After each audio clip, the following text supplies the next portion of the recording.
Alors écoutez, vous voyez, c'est un gros livre, hein. Alors je l'ai résumé en une page, donc ça marche.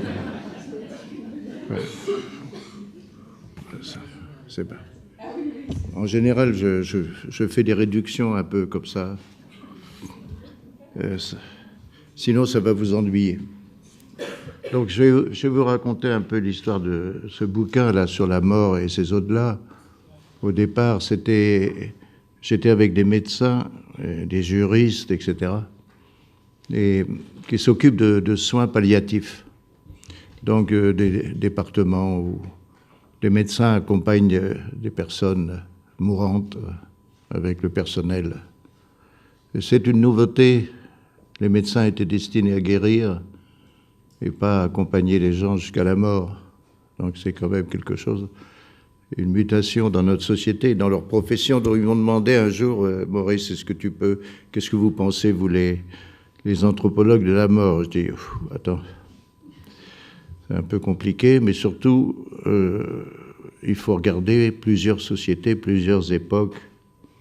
Et à ce moment-là, j'ai demandé à un échantillon de collègues de traiter de ce qu'ils savaient, quoi.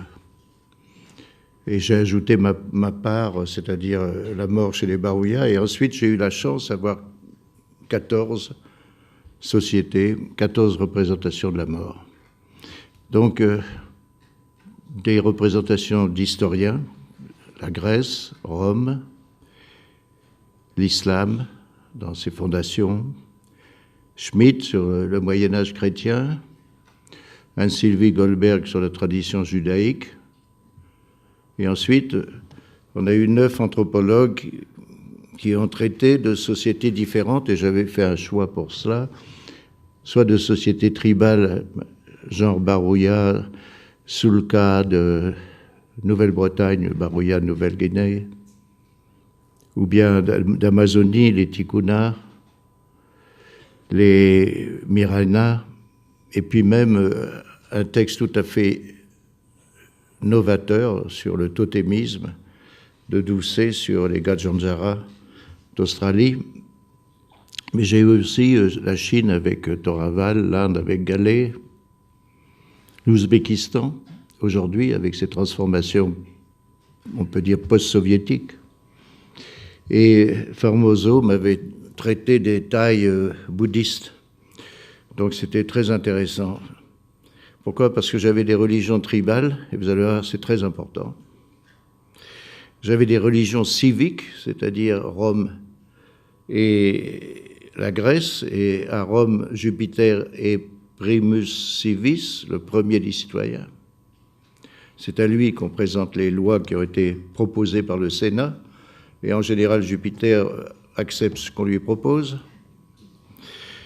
Et ensuite, j'avais l'Inde des castes, qui est fondamentale, et des religions monothéistes, le judaïsme, qui est bien sûr une religion monothéiste, mais c'est une religion ethnique, au sens qu'ils apportent le monothéisme, mais c'est le peuple élu, donc c'est leur problème. Et puis ensuite, on a les chrétiens et l'islam. Il y a aussi le problème du bouddhisme, comment classer le bouddhisme, puisque vous savez que pour les théologiens, si on peut dire, du bouddhisme, les dieux sont des illusions. Mais pour dépasser cette illusion, il faut faire le chemin intérieur. Et donc, pour les gens, tant qu'ils n'ont pas fait ce chemin intérieur, pourquoi ne pas adorer les dieux? C'est leur itinéraire. Et à la fin de l'itinéraire de la délivrance, nirvana. Le nirvana, ça veut dire l'extinction. On disparaît dans l'être. Bon. Donc le problème du bouddhisme est compliqué. Alors ce qui manque dans mon échantillon, je n'avais pas les moyens à l'époque, c'est quand même 2 choses. Le taoïsme, qui est polythéisme bien sûr, et puis le shintoïsme. Bon, après, il y a beaucoup de religions tribales. Mais déjà, ce qui m'a frappé, c'est qu'avec un échantillon de 14 sociétés, et en utilisant une méthode que vous connaissez, la recherche des invariants, j'ai trouvé des choses qui m'ont frappé et que je n'avais pas dans la tête au départ. Donc, la comparaison de 14 univers culturels et historiques et une méthode pour chercher des invariants, ça m'a fait avancer et j'ai pu écrire cette introduction qui a été une passion pour moi. Bon, j'avais un peu, vis-à-vis du livre aussi, il faut dire vis-à-vis des auteurs que je leur ai demandé des chapitres avant de me lancer dans le livre sur Lévi-Strauss. Et le livre sur Lévi-Strauss, ça m'a demandé 3 ans. Donc les pauvres, ils ont attendu pendant 3 ans. Et le lendemain que j'ai déposé le Lévi-Strauss, je me suis mis à attaquer les 14 chapitres et à leur demander pardon. C'est comme ça chez nous, entre nous. Donc il y a eu du retard à l'allumage. Et alors le livre, il faut bien dire, c'est une perspective sur une sorte de mort. Je précise, c'est la mort des proches, la mort des parents, des amis, des voisins. C'est pas la mort des ennemis. Et ça serait un autre livre à écrire. Qu'est-ce qu'on fait du cadavre des ennemis? On les écrase, on crache dessus, etc. Je n'ai pas fait. Bon, ça serait intéressant, mais vous voyez que la mort des proches, la mort des étrangers et la mort des ennemis, ça ferait un beau travail comparatif, hein, beau travail. Et je suis sûr qu'on trouverait des invariants. Alors l'invariant que j'ai trouvé un peu par hasard. Je lis et je relis Gallet, et comme vous connaissez, puis Madame Mood, etc., comme vous connaissez l'univers de l'hindouisme et ensuite du brahmanisme, il y avait une formule clé, étant donné que dans ces sociétés, de même que dans le bouddhisme, on est soi-même la renaissance de quelqu'un, et quand on va mourir, on va renaître en autre chose.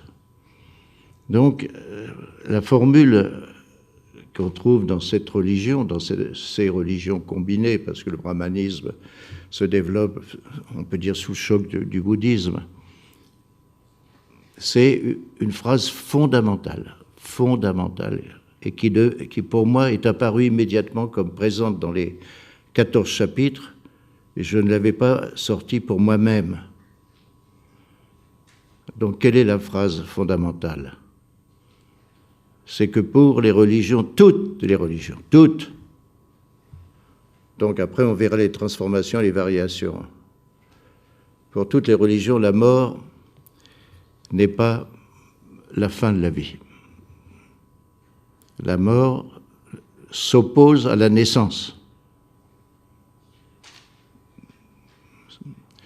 Alors, qu'est-ce que la naissance et qu'est-ce que la mort?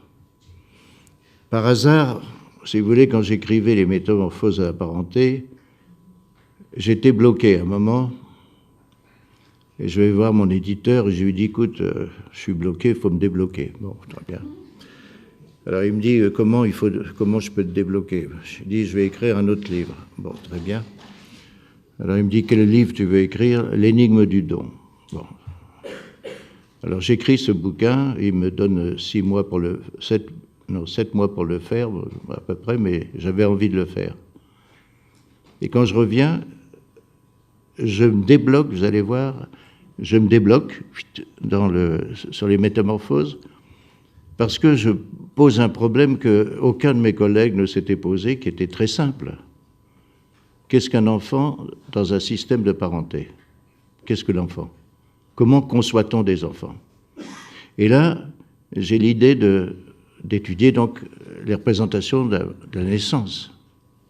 La naissance. Bon, Lévi-Strauss, comme vous le savez,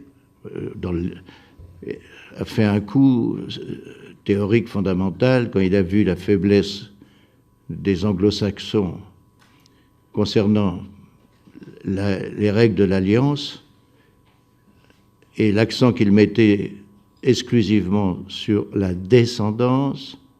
Lévi-Strauss a renversé la vapeur, a dit « La parenté, c'est l'échange des femmes entre les hommes pour les hommes. » OK? Et il a négliger totalement la descendance en faisant ce qu'il affirme, citation, un aspect secondaire de la parenté. C'est faux.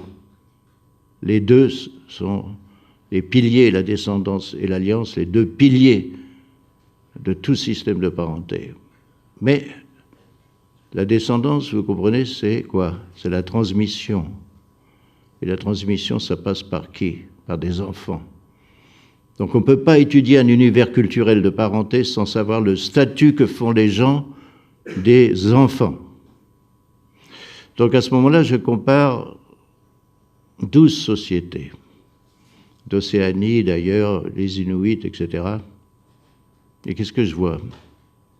C'est que nulle part un homme et une femme, alors vous allez voir, nulle part un homme et une femme, dans leur rapport sexuel, ne suffisent à faire un enfant. Nulle part. À chaque fois, un tiers intervient. Soit c'est un ancêtre qui se réincarne, soit, comme chez les chrétiens, Dieu intervient pour introduire, au moment où il le veut, et sous la forme qu'il veut, mais je ne suis pas Dieu, hein, une âme dans le fœtus. Donc tous les chrétiens doivent penser qu'il faut un tiers pour faire un enfant complet. Et à la naissance, évidemment, pour les chrétiens, cette âme se charge du péché originel que l'enfant n'a pas commis, etc. Et on est obligé de le baptiser pour faire une âme toute propre. Et après, il va passer son temps à faire des péchés. Et il va être jugé. Donc je m'aperçois, si vous voulez, dans le livre sur les métamorphoses de la parenté, que la naissance est une conjonction de composantes de la personne, et qu'il y a des composantes de la personne que les rapports sexuels ne produisent pas. Bon, je ne parle pas des systèmes patrie-matrice, si la femme est génitrice seule et l'homme ne fait rien avec son sperme. Ça, c'est des secondes variations. Et moi, je me retrouve avec 14 chapitres sur la mort, où je m'aperçois que la mort s'oppose à la naissance dans toutes les sociétés, toutes. Je ne parle pas de représentation scientifique, hein. C'est un phénomène récent, historiquement. Les sociétés ne se développent pas avec les sciences. Donc, je vois que la mort, c'est une disjonction de ce qui a été conjoint. Et s'il y a disjonction, il y a un reste. Et dans toutes les sociétés, dans toutes les religions, le reste, c'est une âme ou plusieurs âmes. OK? Ça, c'est un universo. Qu'on soit de religion dite supérieure ou inférieure, et des conneries comme ça, d'ailleurs, ça n'a pas de sens. C'est un postulat universel. Alors, si vous êtes bouddhiste, vous avez 32 âmes. Pourquoi? Parce que sur le corps du Bouddha, paraît-il, il y avait 32 marques. OK. Mais les bouddhistes vietnamiens, il y a une secte qui a poussé jusqu'à 100 âmes. Bon, ils sont bouddhistes, ils ont rajouté 60, etc. Non. Alors, regardez bien que ce que je viens de vous dire est totalement contre-intuitif. Jamais personne n'a vu une âme ou 100 âmes ou 32 sortir d'un cadavre. Donc, si vous faites de l'anthropologie, vous êtes de plein pied avec des représentations. Et avec les conséquences de ces représentations sur votre vie, sur la vie des autres, sur l'univers. C'est immédiatement psycho-socio-cosmologique. Voilà. Donc, un invariant, et si vous voulez, je me suis posé toute une série de questions. Il y a des invariants de pratique et des invariants de représentation. Alors, je vais vous donner l'invariant minimal de toute pratique face à des morts, qui sont vos proches. Premier, dans toute société, il y a une attitude prescrite vis-à-vis d'un mourant. Et il y a deux façons d'aborder un mourant, quand on est proche. Hein. Soit comme les barouillards, on arrive, on s'assied sur lui, on gémit, ne nous quitte pas, reste avec nous, etc. Soit la manière chinoise, c'est abstention de toute émotion, accompagnement du mort jusqu'à du mourant. Donc, premier point, Dans toute société, face à un mourant, si on est proche, on a une attitude prescrite. Deuxième moment, la personne est morte. Il reste un problème fondamental. Que fait-on du cadavre? Qui l'approche? Qui le nettoie? Qui le présente pour justement la vie post-mortem? Regardez bien, s'il y a une vie post-mortem, vous devez déduire logiquement qu'il y a un séjour post-mortem. Il y a Sofitel, un hôpital, enfin un truc bien, quoi. Vous allez passer votre éternité là. Donc toujours, vous allez trouver une représentation du séjour des morts. C'est logique, non? Sinon, quoi, ce pauvre mort, il est errant. Alors les morts errants, c'est ceux qui sont mal enterrés, c'est les femmes mortes en couche, c'est des morts qui vont pas y passer bien, quoi. Et en plus, ça va ceux qui vont vous emmerder le plus. Ils vont venir dans les villages et tout ça. C'est normal. Mais maintenant, on est devant un cadavre. Qu'est-ce qu'on fait d'un cadavre? Alors là, vous n'avez pas beaucoup de fonctions sociales.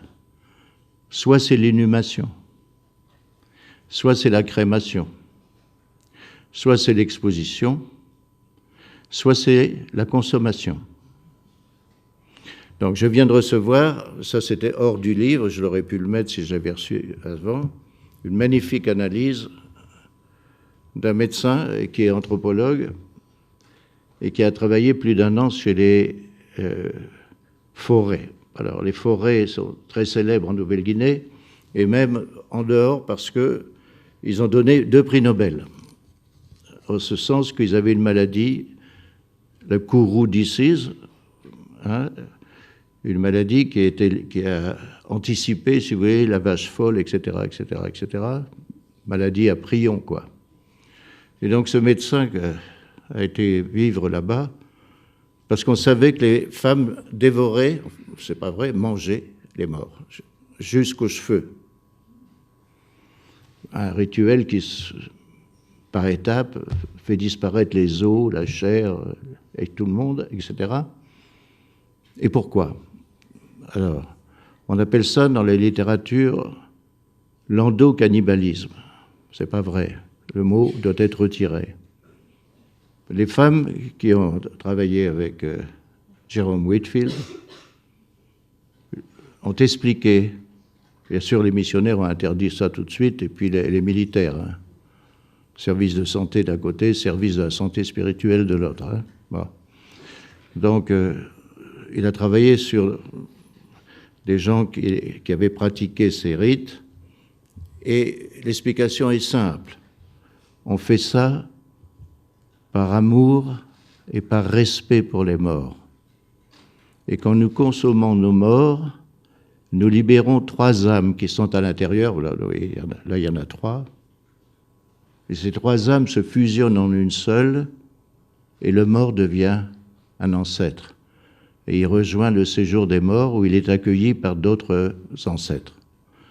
Et comme il est parti, le mort, vous allez comprendre, avec des patates douces, etc., parce qu'on met ça sur les tombes, eh bien, quand il arrive chez les morts, l'ancêtre, il fait une belle fête, quoi, il fait un truc, quoi. Il invite avec ses patates douces les ancêtres à manger avec lui, et ils font la fête, quoi. Voilà, bon. Chez les Baroya, on a 2 façons de traiter les morts. Selon les clans, on les expose sur une plateforme, les hommes surtout.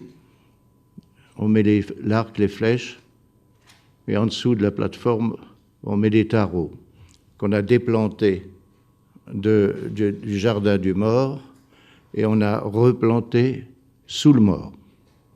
Les jus du mort vont tomber pendant 1 an, et quand, au bout d'un moment, on déplante les jus, le tarot, et on va le replanter.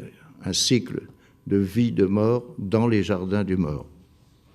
Et il y a les 2e funérailles, donc encore un autre problème qu'on va aborder après, simple funérailles ou double funérailles. Et la seconde funéraille, c'est quand les os sont présents, les descendants vont chercher les os pour en faire des reliques. la mâchoire, qu'on place ici, la mâchoire d'un mort, et les doigts qu'on a coupés d'abord et qu'on a séchés au-dessus du feu, on en fait un collier. Donc ils n'ont pas de photo, ils n'ont pas de iPad, mais ils ont quand même les morts avec eux. Hein. Mais l'autre groupe, chez les Barouya, enterre les morts. Mais bon, je passe sur les rites. Donc il y a deux façons de faire. Donc il faut prendre une attitude prescrite vis-à-vis du mort. Qu'est-ce qu'on fait du cadavre? Et ensuite, puisque le mort n'est pas mort, puisque after death, life, on a l'obligation dans toutes les sociétés, pour les proches, d'attitude et de période de deuil. Donc, si vous prenez les trois éléments de la pratique autour des morts, invariant dans toute société, c'est avant la mort, la disposition du cadavre, et ensuite une attitude de quelques jours ou de quelques mois. Alors les Chinois sont ceux qui auraient été qui auraient élaboré le plus. Vous avez 3 ans de deuil, des vêtements différents, avec des matériaux différents des vêtements selon les degrés de parenté. Donc, voilà, évidemment, sous le maoïsme et le capitalisme communiste ou le communisme capitaliste actuel, ça change beaucoup, d'autant que le gouvernement aujourd'hui impose la crémation et le refus de sortir les cadavres des grandes villes, Shanghai et tout ça, ce qui viole totalement la tradition chinoise, où on doit être enterré corporellement. Alors, l'âme, chez les Chinois, dans la tradition, nous avons 10 âmes. 7 âmes lourdes et 3 âmes légères.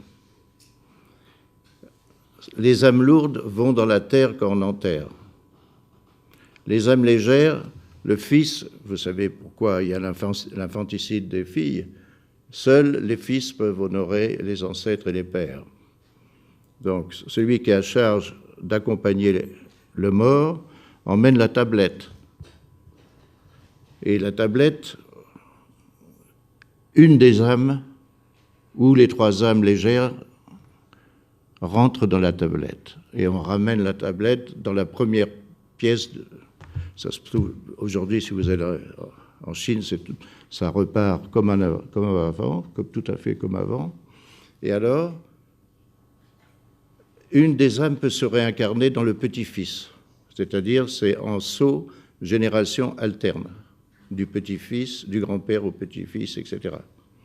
Bon, donc, la destruction des tablettes sous Mao Tse-tung ça a heurté profondément les gens, hein, très, très profondément les gens. Bon, actuellement, tout ça se reconstruit dans le post-maoïsme. Donc, vous voyez, 10 âmes. Mais attention, il y a une très grande différence, il faut voir aussi selon les religions. La Chine est le plus grand producteur de dieux qui existe, puisque dans la tradition, autour de l'empereur, il y avait le bureau des rites. Le bureau des rites déifiait des hauts fonctionnaires ou des personnes que le peuple estimait devoir devenir des dieux parce qu'ils avaient fait du bien au peuple. Ça, si vous lisez le livre de Jean Lévy sur les fonctionnaires du peuple, vous allez voir. Et un des derniers dieux, je vais vous dire ça sous réserve, c'est Mao Tse-tung. Alors Mao Tse-tung est devenu le dieu des taxis. Alors, vous voyez, comme ça, il est partout dans les taxis, mais ce n'est pas parce qu'ils aiment Mao. C'est parce que quand vous avez un haut fonctionnaire, il devient maréchal du ciel, il faut lui donner une place dans le Panthéon. OK ? Donc, vous voyez le mélange qu'il peut y avoir dans les cultures. On peut être maoïste et puis transformer Mao en petit dieu des taxis. C'est pas. Moi, j'apprécie beaucoup ces inventions culturelles. Vous savez, Alors donc, vous avez donc ce processus, cet invariant dans. Alors même quelqu'un qui ne croit pas en Dieu, ça peut exister, hein, ou dans les dieux ou en Dieu. Eh bien, il va accomplir ces 3 étapes. auprès du mourant qui lui est cher, son père, sa mère, je ne sais pas, son fils et tout ça. Comment se comporter avant qu'il ne meure ou qu'elle ne meure, quelle attitude vis-à-vis du cadavre, et ensuite porter un deuil qui va durer 5 mois ou 6 mois, avec des vêtements noirs, etc., blancs ou gris, ça dépend des cultures. Ou bien, comme chez les Barouillas, dès que on se coupe ici, avec des couteaux de bambou, on se fait couler du sang partout, on ne se rase pas pendant 6 mois, on est dégueulasse, on porte que des capes d'écorce en haillons, des vieilles chemises, et on sort de colère tous les jours pendant un moment pour couper tous les arbres du mort, détruire, etc. Puis après, à la fin de la période de deuil, vous reprenez la vie et les relations sociales qui existaient avant et qui ont été fissurées par la disparition de quelqu'un. Alors, par exemple, parmi les chapitres, il y a un chapitre de Laurent Doucet qui est étonnant parce que c'est la première explication que j'ai comprise du totémisme.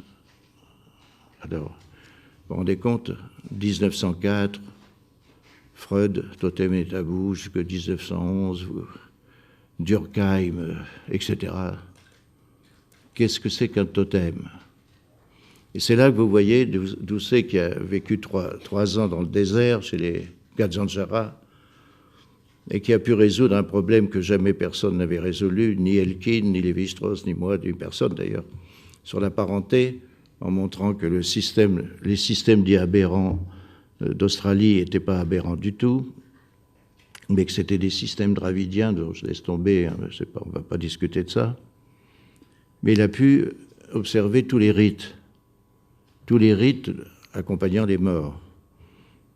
Et voilà, si vous voulez, c'est encore quelque chose dans les sociétés tribales, entre guillemets, parce que la notion de tribu en Australie, c'est pas comme ça. C'est très compliqué. Mais l'individu, c'est très important. Il ne peut naître que par le processus suivant. Écoutez bien. Pour les aborigènes australiens, le sang est féminin. Le sang des hommes, c'est du sang de femmes. Seules les femmes produisent du sang, n'est-ce pas? Bon. Mais ce sang ne peut être efficace sur le monde et sur l'univers, et vous allez bien comprendre, que par l'intermédiaire des hommes. Donc les hommes s'approprient, si on peut dire, la force du sang des femmes pour faire quoi? Pour aller sur les sites totémiques. Alors qu'est-ce que c'est que les totems? Ce sont des personnages qui sont passés il y a des milliers d'années, qui ont fabriqué les plantes, les arbres, tout ce que vous voulez, les reliefs du terrain, les lacs, mais ils ont laissé leurs traces. Et il y a des pierres sacrées. Donc les hommes ont charge de se couper et de faire couler leur sang sur les pierres sacrées du site totémique. À ce moment, l'être totémique, je m'excuse, hein, nous sommes dans la religion, donc il n'y a rien de... Je ne peux pas vous décrire des fantasmes plus clairement que ça. L'être totémique fait 2 choses. Il relâche des esprits enfants, donc ce n'est pas le sperme de l'homme qui fait l'enfant, et en même temps, il relâche ou il féconde, enfin, il produit les animaux qui sont propres à ce totem. Écoutez bien. À ce moment-là, les enfants, les esprits enfants passent dans une espèce animale et rentrent dans le sang menstruel de la femme coagulé. Et à partir de ce moment-là, ce mélange d'un esprit enfant qui est passé par une espèce animale, chez les chasseurs d'ailleurs, il se développe dans le ventre de la femme et il fait un enfant. OK? Vous voyez que ce n'est pas un homme qui est capable de faire un enfant seul. Et même son sperme ne fait rien. Mais son sang et sa pratique rituelle, paraît-il, fait que la femme va être fécondée. Bon. Attention, ça ne suffit pas. Et c'est là qu'on a découvert quelque chose, enfin Doucet, chose très importante, qui explique la naissance, mais aussi la mort. C'est qu'à la naissance d'un bébé, lorsque la femme rentre de l'espace menstruel, l'espace de naissance, elle rentre dans la bande et dans le campement. Si c'est une petite fille ou c'est un petit garçon, un adulte de la génération des grands-parents, un adulte femelle, femme si c'est une petite fille, homme se précipite, arrache l'enfant et le garde pendant le bébé et le garde pendant plusieurs heures. À ce moment-là, la grand-mère, entre guillemets, classificatoire ou autre, lui raconte sa vie à l'oreille. Elle lui raconte tout ce qu'elle sait. Et elle infuse sa personnalité dans l'enfant. Elle l'infuse dedans. Elle renaît déjà dans l'enfant. Et l'enfant, donc, est composé de deux choses. D'un principe vital, qui est celui du totem, de cet être totémique, et d'un principe humain, qui est la transfusion d'un être humain dans un être humain. Maintenant, à la mort, qu'est-ce qui se passe? La disjonction. Le principe vital repart comme opérateur totémique, pour parler comme Lévi-Strauss. Et puis si celui qui va mourir a eu le temps ou l'intérêt ou je ne sais quoi d'infuser son être et son histoire, eh bien, il renaît dans un enfant qui, etc., etc. Alors, vous comprenez que quand les missionnaires sont arrivés, c'était quand même pas tout à fait congruent avec le christianisme et avec Dieu le Père, même si chez nous, les chrétiens, le Dieu monothéiste est dans 3 personnes, ce qui est un peu compliqué, n'est-ce pas? Bon, donc ils ont viré. Les aborigènes, dans la majorité, ont viré les missionnaires au bout de 20, 30 ans. Et aujourd'hui, ils continuent de renouveler quand même, surtout dans le désert, leur pratique, quoi, si on peut dire. Hein. Bon. Dans les villes, c'est pas pareil, parce que c'est le sous-emploi, c'est l'alcoolisme destructeur, c'est la disparition des initiations, donc c'est pas la même population aborigène dans les villes et dans les déserts.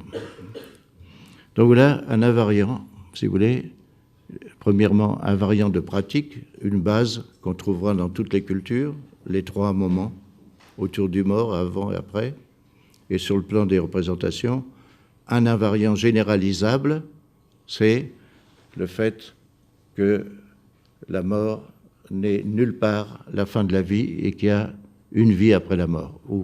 Voilà. Bon, attention, ça ne suffit pas. Quand j'ai regardé ces 14 chapitres,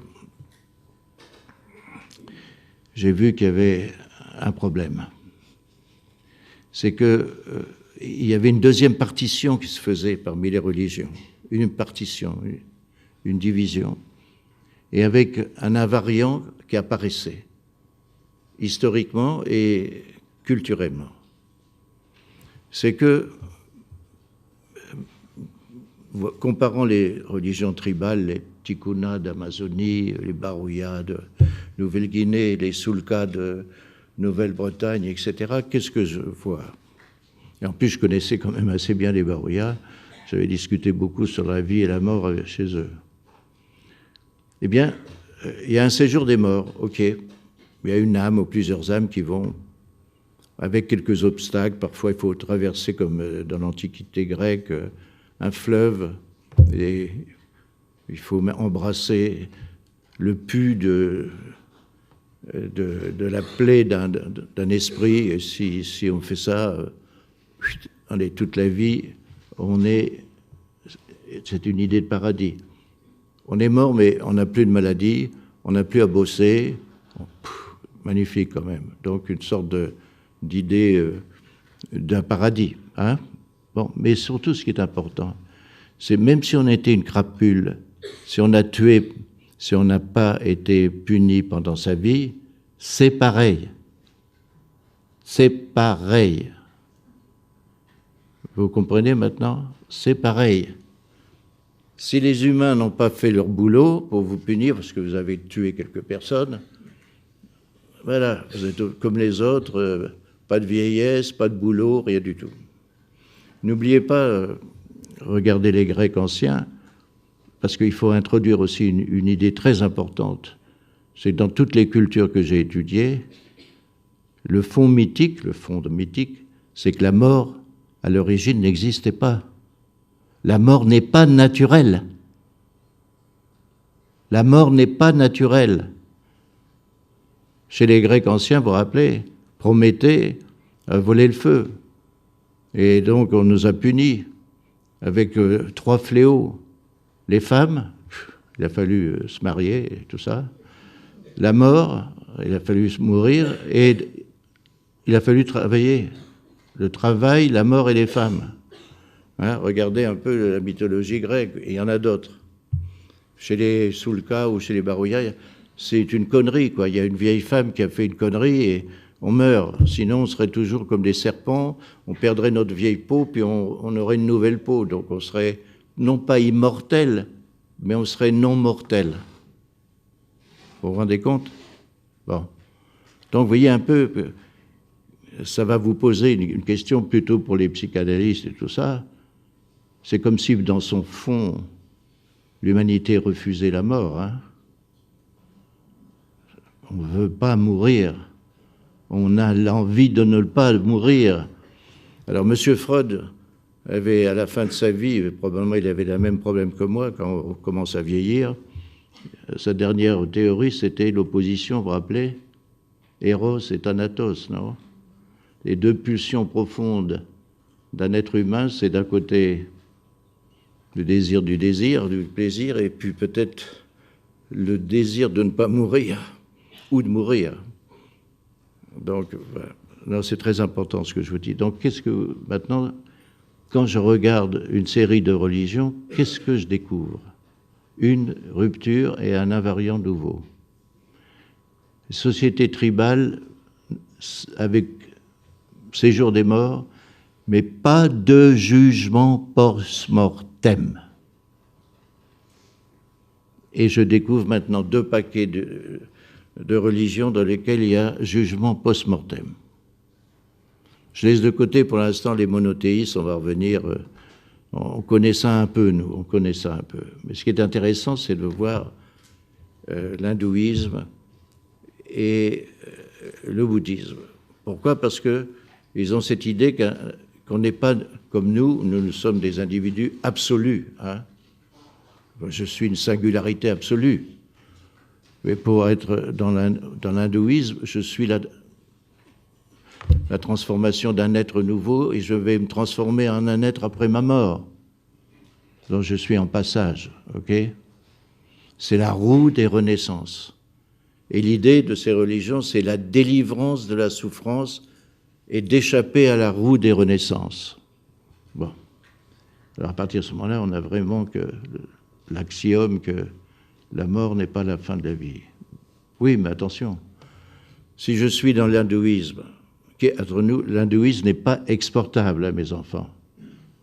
L'hindouisme, il faut exporter les castes avec. Alors, c'est pas facile hein, d'exporter en même temps la hiérarchie des castes, les brahmanes, etc., les kshatriyas et tout ça. Donc, c'est une religion fantastique, 1,2 milliard d'habitants, 300. Il y a 120 millions de musulmans maintenant encore. Mais bon, ça fait plus d'1 milliard de gens. On ne peut pas exporter les castes. C'est une structure à la fois sociale et cosmologique, donc c'est pas possible. Le bouddhisme est universaliste comme le christianisme. On peut être délivré partout dans le bouddhisme. Mais je reviens à ça. Dans l'hindouisme, donc, paraît-il, le mort, après la crémation, donc il n'y a pas de cimetière en Inde. Il n'y a pas de cimetière, on brûle les morts. Sauf les gourous qui ont le droit d'être enterrés assis, couverts de sel, etc., comme le Raja autrefois. Bon, passons là-dessus. Eux sont déjà hors normes. Hors normes. Mais je prends les gens du commun. Les gens du commun, il paraît que Yama, le dieu de la mort, les accueille. Et là, il juge, on l'envoie chez les ancêtres, et là, selon la pesée de ses mérites, je ne parle pas de ses péchés, hein, la pesée de ses mérites et ses démérites, hop, on le renvoie, pour être réincarné dans... Alors les gens doivent toute leur vie faire attention, si vous voulez. Premièrement, payer la dette de leur naissance vis-à-vis des dieux, des ancêtres, et ensuite, par leur mérite, s'efforcer de renaître dans leur caste ou dans la caste supérieure, mais surtout pas dans un chien quand même. Hein? Donc vous voyez, la pensée de la mort, dans quoi je vais renaître? Dans quoi je vais renaître? Bon. Alors, il y a donc un jugement post-mortem. Et si vous êtes renvoyé dans des cycles comme ça, cosmiques et historiques, vous pouvez échapper à la roue des renaissances. À ce moment-là, vous vous asseyez, disent les hindous, auprès des dieux. Ok, bon. Si vous êtes dans le bouddhisme, on part de la roue des renaissances, les mérites et les démérites, mais à la fin, vous disparaissez dans le nirvana, c'est-à-dire l'extinction. Nirvana, vous éteignez dans l'être. Donc vous n'êtes plus un individu. Maintenant, si je me tourne vers les monothéistes, alors là, c'est un individu, mes enfants. Alors, l'individu, bon, pour le judaïsme, si vous voulez, il y aura résurrection des morts. Donc, ça, c'est une idée qui était très tardive. Il semble bien que le judaïsme ait emprunté cette notion de renaître après la mort très tardivement, après l'exil à Babylone, là où les Juifs qui avaient été déportés, des intellectuels, etc., ont rencontré les prêtres zoroastriens, qu'on appelait les mages, les rois mages, les magos, n'est-ce pas?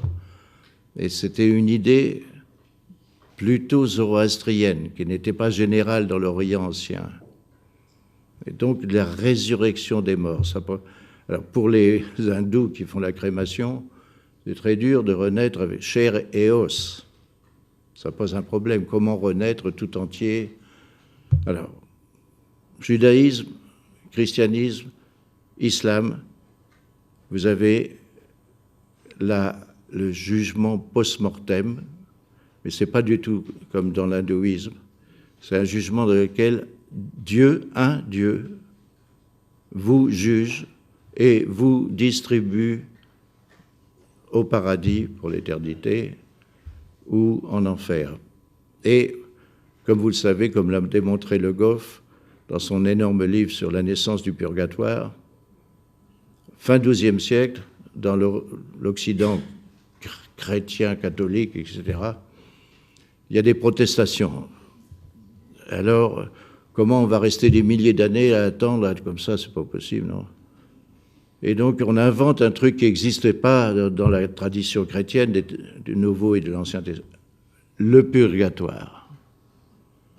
Le purgatoire, c'est un enfer dont on sait qu'on va aller au paradis. Donc, et vous vous rappelez, pour ceux qui ont un peu de connaissances historiques, que l'Église a vendu des indulgences.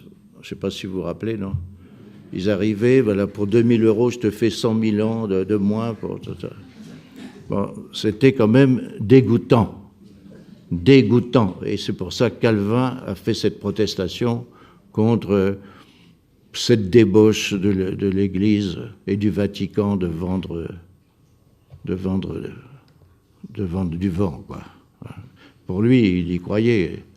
Mais pour nous, regardez ça maintenant avec un peu de distance, d'arriver à donner sa fortune pour gagner moins 100 000 ans de rôtisserie, c'est fabuleux quand même, du point de vue de l'imaginaire. Moi, je suis fasciné par la puissance de l'imaginaire. Donc, regardez donc ce qui se passe. Vous avez maintenant des religions importantes avec le jugement post-mortem. Et vous avez plusieurs types de trajectoire pour le jugement post-mortem. Mais qu'est-ce que ça veut dire? Il faut s'interroger là-dessus. Déjà, chez les Grecs anciens, il y a Hadès. Les morts sont anonymes à l'intérieur, c'est des imugis. Ce sont des mânes. Seuls les grands hommes, et parfois les grandes femmes, bien sûr, leur nom reste dans la cité. Et donc, le destin d'un mort, c'est d'être un vivant parmi les vivants, sous la forme de son nom célébré. Mais des criminels pouvaient être, disons, punis dans les enfers. Et des gens parfaitement vertueux allaient, paraît-il, aux Champs-Élysées. C'est pas comme ici, hein, c'est pas. Mais il paraît qu'il y avait les avenues élyséennes, et si vous avez été super dans la vie, bon, ben, vous étiez plutôt là que dans un endroit où on vous torturait. Donc l'idée déjà d'être puni après la mort ou d'être récompensé. Or, on voit, si vous voulez, les grandes religions naissent toutes en Orient, hein, toutes. Et on peut s'apercevoir de quelque chose qui est lié à des conditions de la vie sociale historique, de la vie et des transformations profondes. Si vous prenez, par exemple, Nabucodonosor, il est devenu le plus grand des rois. Ok. Hein, il avait rasé, occupé, subordonné, pillé, je ne sais combien de villes, États. Il était le maître des maîtres. Et qu'est-ce qu'on voit quand on lisait Botero, tout ça, les dieux de la Mésopotamie, tout ça? On voit que un petit dieu de rien du tout, là, Marduk, un petit dieu de rien du tout, au fur et à mesure que Nabucodonosor devient le plus grand des rois, il devient le plus grand des dieux. Structure des panthéons. Hein. Les Barouillas n'ont pas de panthéon. Il y a le soleil, la lune. Il n'y a pas une hiérarchie des dieux. Il n'y a pas une hiérarchie des dieux qui permet toutes les fonctions, souveraineté, la guerre et la fertilité, comme dirait Dumézil pour les Indo-Européens. Donc j'ai fait l'hypothèse, elle n'est pas, je pense, elle n'est pas obscène, elle n'est pas pornographique.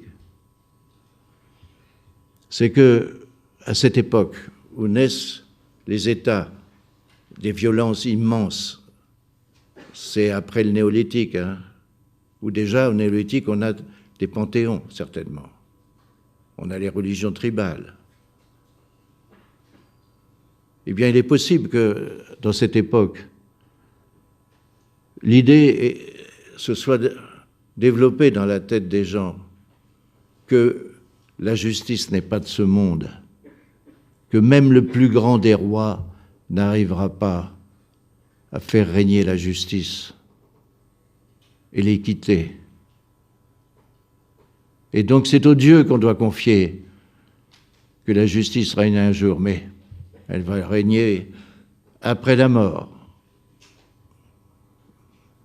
Donc vous voyez, en comparant 14 sociétés, avec leur diversité, mais aussi avec des invariants qui apparaissent, on voit comme une histoire des religions. Et on voit les enjeux aussi. Il y a des enjeux historiques, comme cette histoire de la justice, mais il y a certainement aussi une dimension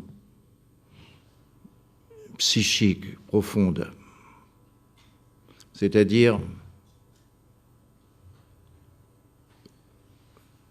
le refus de la mort. Mais il faut aller plus loin que de dire ça. À mes yeux, la dimension profonde, c'est celle-ci. C'est que, à toute époque, les individus et les groupes se trouvent confrontés à quelque chose. D'un côté, leur expérience de la vie leur fait comprendre qu'il y a une limite entre le possible et l'impossible. On ne peut pas sauter à 42 mètres, même aux prochains Jeux olympiques. 42 mètres de hauteur, même de longueur, impossible. On sait ça. Mais la même personne qui sait ça va penser si, je sais pas, si son fils ou sa fille est en train de mourir et que les médecins lui disent on ne peut plus rien faire, que spontanément, et s'il y avait des entités qui pouvaient agir, c'est-à-dire c'est à la fois une représentation intellectuelle, vague, mais qu'on peut construire, qu'on peut élaborer, des entités invisibles qui auraient le pouvoir d'agir, que les hommes n'ont pas. Donc, si vous voulez, à mes yeux, si on poussait vers une recherche du côté du psychisme, je pense qu'on a deux parties ici. On a une partie qui dit que le possible est impossible, et l'autre partie qui dit que l'impossible est possible. On a une partie qui dit l'incroyable n'est pas croyable, et ici, le croyable est croyable. C'est pour ça que je conclus en vous disant que on ne peut pas extirper la religion. Et attendez, je suis ni un curé, ni un rabbin, ni un mollah, non, rien du tout. Hein. Je parle en anthropologue. Hein. Je dis, on ne peut pas.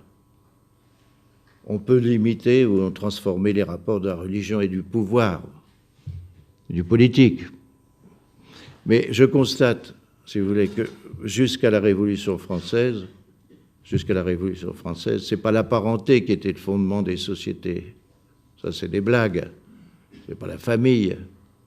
C'est toujours des rapports politico-religieux, toujours. Parce que exercer le pouvoir sur un territoire, sur ses ressources, sur des personnes, sur des esprits, exige toujours un rapport avec les dieux, avec les esprits, une légitimité quelconque. C'est pas que la religion vient légitimer le pouvoir après coup, hein. C'est qu'on ne peut pas construire une autorité, une souveraineté jusqu'au temps moderne sans avoir aussi bien l'appui des dieux que celui des ancêtres, etc. Donc je ne fais que constater, si vous voulez, un universel, c'est le pouvoir politique jusqu'à la Révolution française, et nous sommes une rupture. La France a fait une rupture, mais on n'est pas le seul pays. Eh bien, le politico-religieux et les rapports qui les mettent en œuvre, englobent la parenté, les groupes de parenté, les traversent et les subordonnent. Et c'est comme ça qu'on peut avoir une société qui fait un tout. Le tout n'est pas représenté par une somme de familles, le tout est représenté par des rapports qui traversent les familles et traversent les groupes de parenté. Et si vous regardez le culte des ancêtres, c'est pour vos ancêtres. Mais dans les mêmes religions où il y a le culte des ancêtres, vous avez le soleil et la lune. Et le culte du soleil et de la lune n'appartient à aucun des clans, sauf parfois les uns sont plus proches du soleil que les autres, mais c'est un panthéon qui est commun. Donc il ne faut pas tout confondre dans les composantes des religions. Et alors, ce qui m'a beaucoup intéressé, c'était les travaux de Roberta Maillon, lorsqu'elle a comparé les chasseurs sibériens et les chasseurs-éleveurs sibériens. Chez les chasseurs sibériens, c'est le chamanisme qui domine, mais il n'y a pas de culte du soleil, bien qu'on reconnaît l'importance du soleil, de la lune et tout ce que vous voulez, mais ce n'est pas à eux que les gens s'adressent pour la vie quotidienne. Dès qu'il y a des troupeaux de rennes domestiqués, il y a un culte des ancêtres qui protège et les troupeaux et ceux qui les gardent. Parce que, si vous voulez, il y a une fragilité énorme. À partir du moment où vous avez l'agriculture et l'élevage, vous avez une nouvelle dépendance des hommes vis-à-vis des dieux. S'il y a de la pluie, tout est foutu. S'il y a trop de soleil, tout est brûlé. S'il y avait une maladie sur un troupeau, c'est foutu. Donc il y a une nouvelle dépendance des hommes par rapport à la nature au moment où on la domestique. Et donc il y a une transformation profonde de l'humanité vis-à-vis de ses forces à elle-même. Et c'est des forces qui ne dépendent pas d'elle. C'est-à-dire qu'il n'y a jamais de garantie. Que, je ne dis pas le travail, parce qu'il y a la notion de travail, que l'effort des hommes suffise pour le résultat de l'effort des hommes. Donc, vous comprenez? Donc si vous avez une pratique de quelques sociétés avec différents modes de vie, vous pouvez découvrir, je pense, des invariants et des variations qui sont produites et trouver donc la logique du variant et de l'invariant. Et toutes les cultures ne sont pas des choses nouvelles. Les cultures ont quelque chose en commun. Et donc le relativisme, c'est dans les réponses, mais pas dans les questions. Le relativisme culturel, c'est les réponses. Mais toutes les sociétés se posent les mêmes questions. Qu'est-ce que vivre? Qu'est-ce que naître? Qu'est-ce que mourir? Qu'est-ce que ce que nous, on appelle la nature? C'est pas un mot pour les gens, quoi. Qu'est-ce que ça? Donc, si vous voulez, c'est pour ça que quand j'ai reçu les textes de mes collègues et que j'ai pu avoir sous les yeux les différences et qu'en même temps je pouvais voir apparaître par les invariants des socles communs, que j'ai eu beaucoup de plaisir à écrire ma préface. Donc, je ne sais pas ce que je vais vous dire de plus. Si, je voudrais vous dire quelque chose de plus. Vous allez comprendre maintenant, à mes yeux,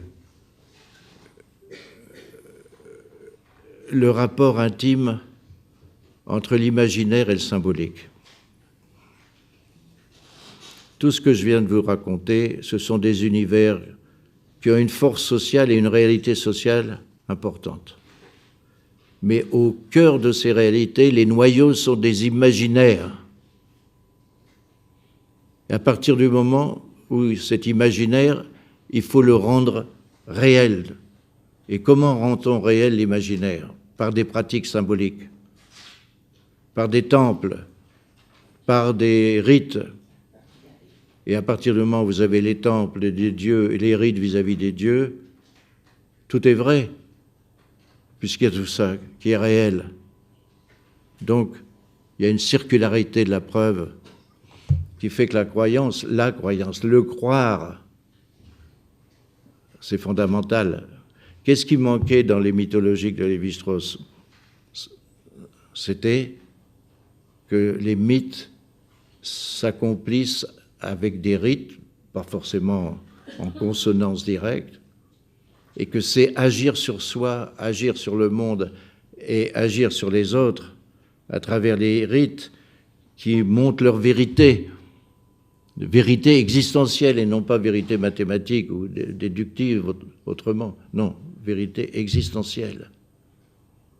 Et c'est pour ça que, si vous voulez, il y a une sorte de circularité des preuves dans la croyance, circularité. Si j'y crois, c'est que c'est vrai. Si c'est vrai, j'y crois. Et on tourne. Donc on ne peut pas sortir de la croyance facilement. Et ce sont des pensées riches, constructives, mais ce sont des pensées captives. Captives d'une identité ensuite. Et captives d'une histoire. Voilà. Je pense que je vais m'arrêter, tiens. Non, je sais pas. Ouais.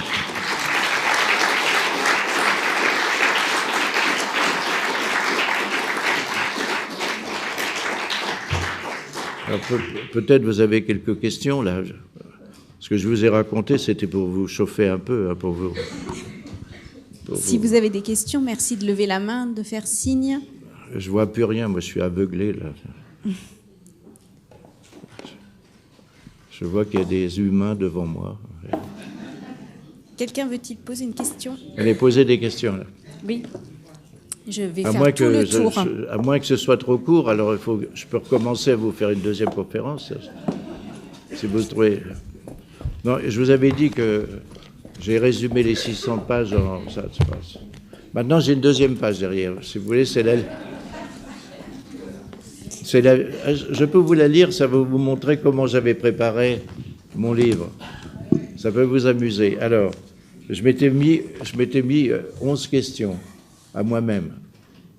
Est-ce que j'étais capable d'y répondre, et surtout mes collègues? En fait, je leur ai envoyé cette fiche pour qu'ils aient un guide de pensée, vous voyez? Alors, je vous le lis quand même. Quelles sont les représentations de la vieillesse? Quel est le statut des vieux dans la société? Et à l'époque considérée, les vieux hommes et femmes, donc pour mes collègues. Comment les sociétés expliquent-elles que l'humanité soit mortelle ou le soit devenue? La mort est-elle un fait naturel? Ou la mort comme conséquence d'un accident ou conséquence d'un événement, le vol du feu par Prométhée, etc. Troisième question. Est-ce que les circonstances du décès affectent le statut du défunt ou de la défunte? Le guerrier mort au combat, la femme morte en couche, l'individu qui s'est suicidé à mort de mort violente, une victime de sorcellerie. Ensuite, est-ce que l'âge de la mort, enfant, adolescent, adulte, vieillard, modifie l'attitude face aux mourants ou aux morts? Et ensuite, est-ce qu'il y a des bons morts dans votre société, des mauvais morts? Paf, allons-y mes enfants. Et ensuite, quatrième question pour mes collègues et pour moi-même, hein, c'était pour moi, quoi. Comment se représente-t-on le processus même de mourir? Le moment. Est-ce qu'on le présente comme la séparation d'un ou de plusieurs esprits ou âmes d'avec le corps? Est-ce que la séparation est irréversible? Oui, il y a un truc important. Si l'esprit n'était pas un truc comme ça, là, dans toutes les sociétés où j'ai vécu, la nuit, l'esprit se balade. Et la mort, c'est simplement quand il ne revient plus jamais. Écoutez bien. La mort, c'est rien d'autre qu'un sommeil qui devient définitif, mais on revit dans le sommeil. Mais chez les Barouillas, il fallait faire gaffe, vraiment, parce que tous les nuits, les esprits des gens les quittent leur corps, comme en Amazonie, etc., et ils se baladent. D'où les chamans font le double boulot suivant. Vous savez, là où j'étais, c'était 3000 mètres les montagnes, 2000 les vallées, la forêt, tout ça, et les rivières en bas. Donc les chamans hommes, la nuit, se transforment en oiseaux et vont se poster en haut des montagnes. Les chamans femmes se transforment en grenouilles et vont se poster le long des rivières. Donc à ce moment-là, c'est les esprits. Si mon esprit va se balader, il monte, paf, on me rabat sur mon corps. Si je veux descendre, paf, on me remonte vers mon corps. Bon. Mais si je passe, il y a les chamans des ennemis qui me bouffent. Je suis cannibalisé la nuit. Et je reviens pas. Alors mon corps, je me réveille le matin et j'ai l'air d'un con. Quoi. Je suis comme ça. C'est parce que mon esprit a été bouffé chez les voisins. Alors, le chaman, mon copain, va aller faire le vol de l'âme. Il va partir en hélicoptère lourd chez les voisins, se battre et me ramener mon esprit. Et il me le remet dans une belle petite... Non, mais j'ai fait combien de séances de chamanisme avec les copains? Moi, j'apportais de la pénicilline, de la force magique, et on arrivait à soigner quand même les gens. Enfin, si on peut dire. Donc, vous voyez un peu, je vous ai décrit un acte de chamanisme classique. Hein, mais donc, vous voyez le passage, quand je vous disais disjonction, quand la disjonction est irréversible, c'est la mort. Quand ça revient le matin, c'est le sommeil. Mais c'est très important, ça. Donc, on peut faire une théorie du sommeil aussi. Alors, cinquième question. Quelle conduite normalisée, socialisée, doivent avoir ceux qui assistent au dernier moment d'un proche. Donc c'est là qu'est-ce que vous en êtes. Peuvent-ils manifester leur peine ou doivent-ils s'en abstenir jusqu'après le décès constaté? Donc ça, tous mes collègues ont répondu plus ou moins, on a eu une grille comme ça. Et après, sixième question que je me suis posée, que fait-on du corps? Inhumation, crémation, momification. J'ai oublié le coup de la momification. Ça, c'est très important, les sociétés qui font que le corps ne doit pas disparaître, il faut au contraire le garder entier pour qu'il y ait quelque chose. Bon, c'est le pharaon, etc., mais pas seulement le pharaon. Bon. Alors, que fait-on des os, que fait-on des cendres, etc. Les secondes funérailles aussi, c'est très important. Aller chercher les os, les mettre, etc. Et aussi les lieux, par exemple le cimetière. Pourquoi le cimetière auprès des églises? Alors là, le Moyen-Âge, on nous explique bien la naissance des cimetières, et les cimetières sont près de l'église où il y a des reliques des saints dans l'autel.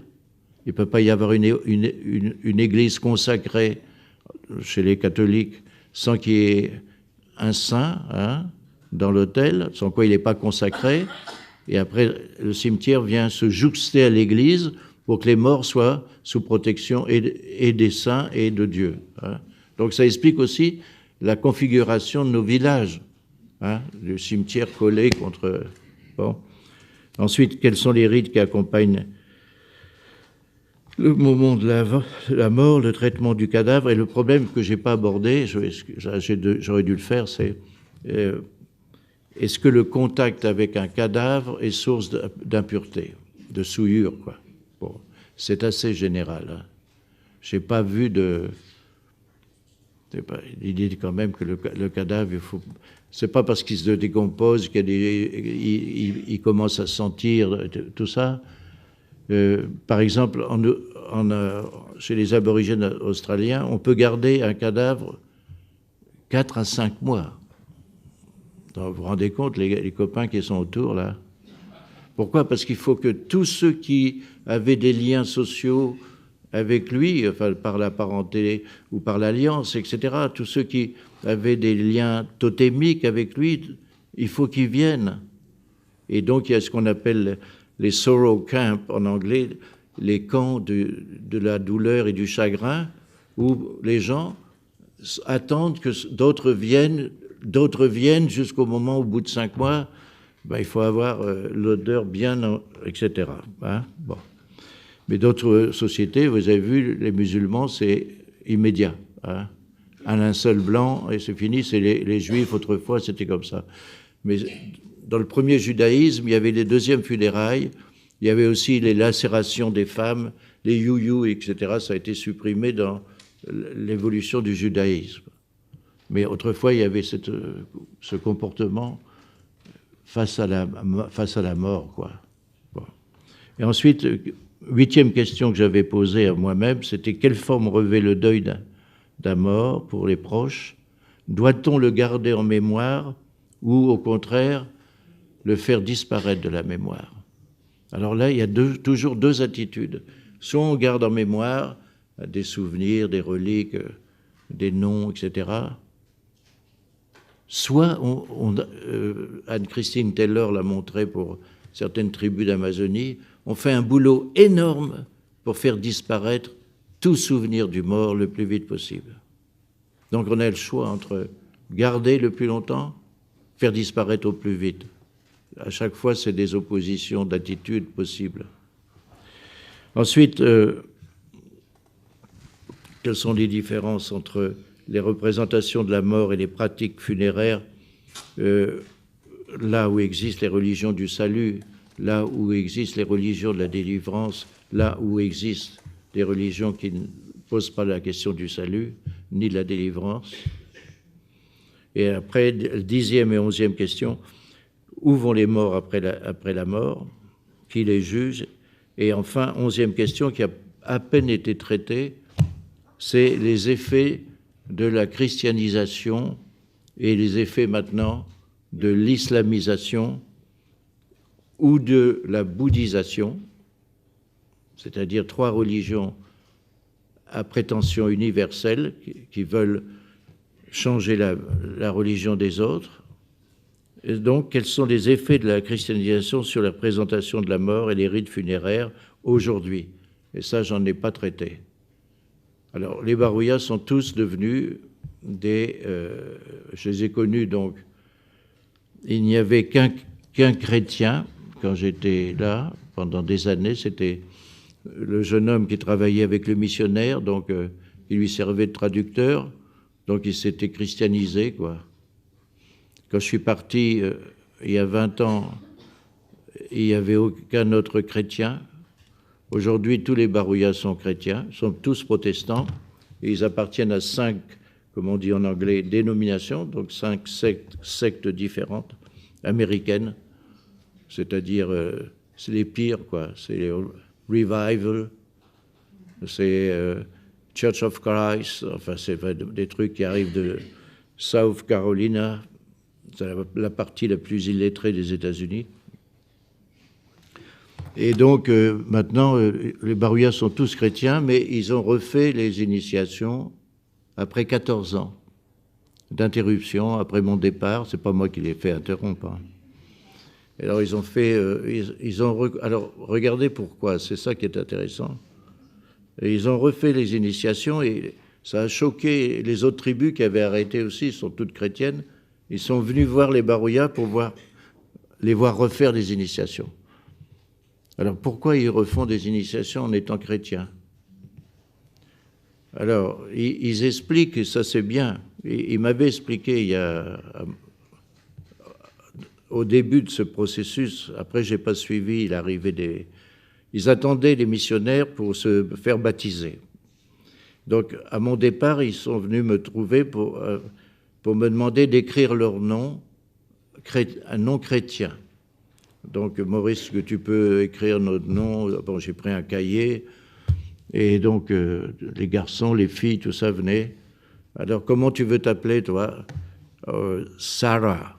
Et toi, comment tu veux t'appeler? David. OK. Comment tu veux t'appeler, toi? Mary. OK. Vous voyez que les noms étaient préstructurés. Bon, alors donc, oui, je leur dis, mais attention, et toi, John, mais attention, si tu t'appelles John, il va y avoir plusieurs John dans la tribu. Or, vos noms sont des noms de clans. Donc toi, tu t'appelles Guataillé, dès que tu prononces ton nom, je sais que tu es un Andavakia. Si tu t'appelles John, et un autre John, c'est fini. Donc vous voyez, je leur dis ça, ils disent ça fait rien, oui, ça fait rien. Bon, ok, c'est leur problème. Hein. Nous, on n'est pas là pour leur donner des ordres ou des conseils, c'est leur problème, ils choisissent. Alors, à la fin, je demande à un jeune homme que je connaissais, je lui dis, mais dis-moi, pourquoi vous voulez tous là être baptisés la fois prochaine et tout, là? Ah, écoute, Maurice, on veut devenir moderne. Bon, je dis, bon, c'est bien. Et alors, qu'est-ce que c'est que devenir moderne? Qu'est-ce que ça veut dire? Oh, il dit, c'est facile. Être moderne, tu vois, Maurice, je traduis, hein, c'est suivre Jésus et faire du business. Ben, vous savez, à 2000 mètres au fond de la brousse, retrouver les mêmes paroles que George Bush, j'espère, c'est-à-dire faire du business, s'enrichir avec un regard vers Dieu, moi j'ai trouvé ça très fort, hein, très fort. Bon, donc, je pars, c'était quand même une attente des gens de se christianiser quand même. Donc vous voyez que pour être moderne, il faut se christianiser là-bas, s'islamiser actuellement en Afrique noire.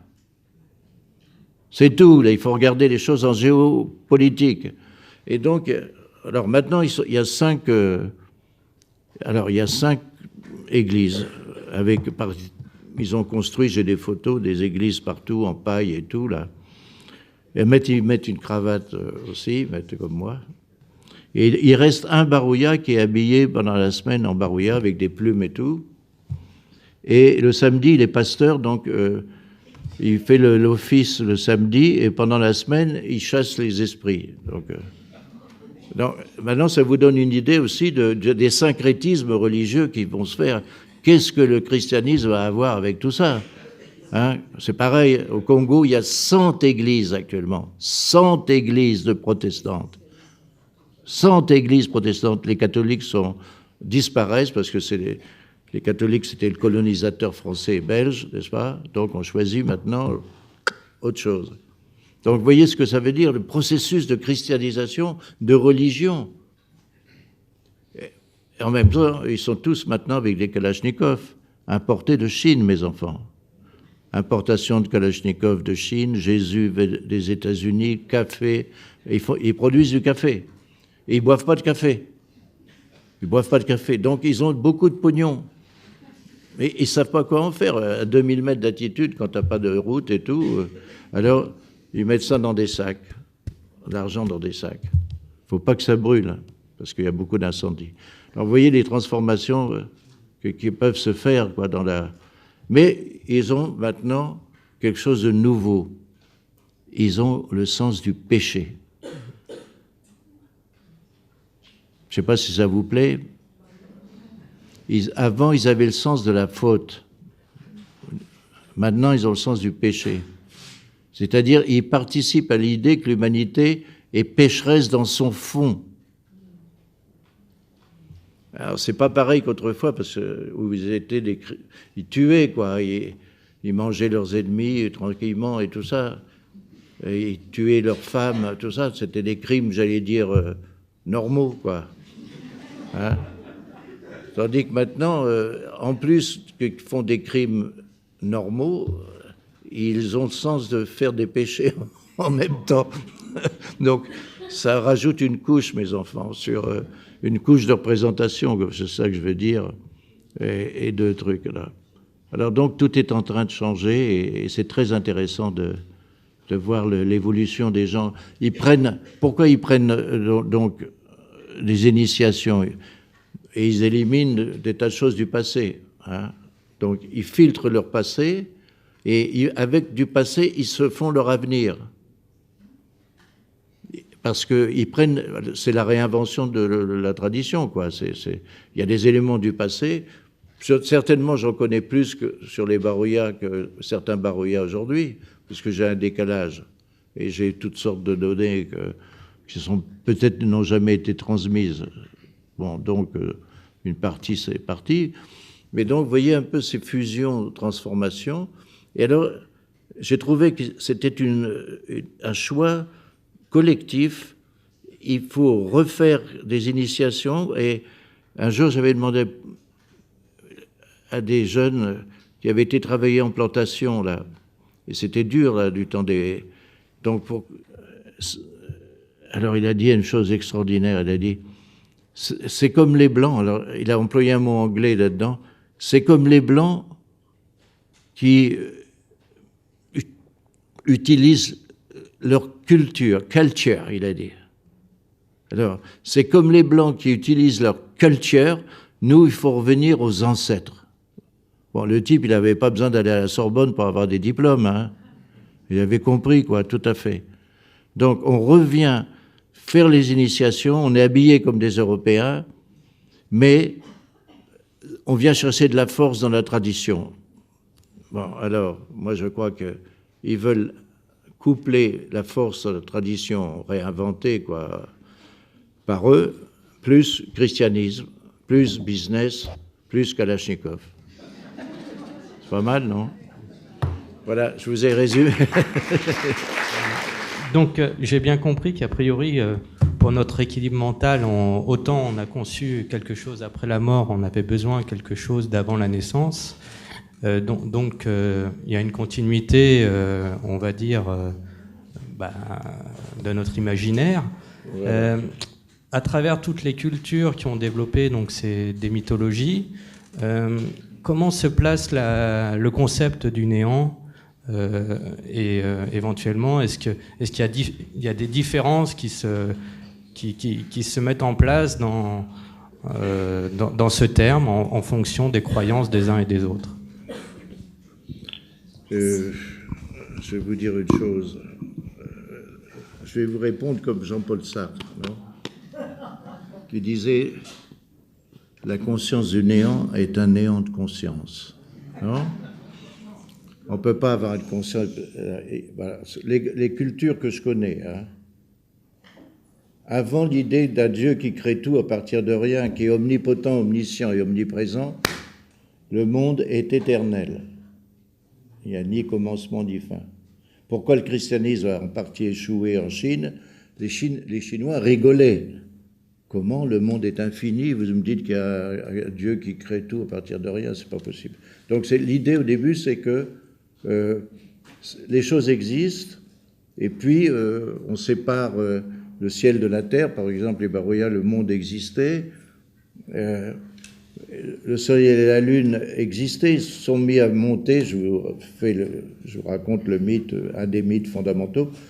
Le soleil monte, suivi de son frère, enfin ça dépend pour les chamans, son frère la lune, pour d'autres, pour les femmes et tout ça c'est la femme lune, enfin passons. Si vous êtes initié chaman, c'est deux frères qui montent, et à un moment, le soleil demande à lune de s'arrêter, parce que si tu descendais trop bas, tout serait inondé, pourrirait, et si moi je descendais trop bas, tout serait brûlé. Donc vous voyez déjà le principe de la complémentarité du sec et tout ça, mais à partir de ce moment-là, le ciel s'élève au-dessus des dieux, si on peut dire, et les hommes existent. Mais les hommes, je vous raconte donc, si vous étiez un jeune initié Barouilla, hein, les hommes, il y avait un homme et une femme, là aussi, comme tout à l'heure on a entendu, vous voyez. Mais le sexe de l'homme et le vagin de la femme n'étaient pas percés, ni leur anus. Alors qu'est-ce que fait le soleil à ce moment-là?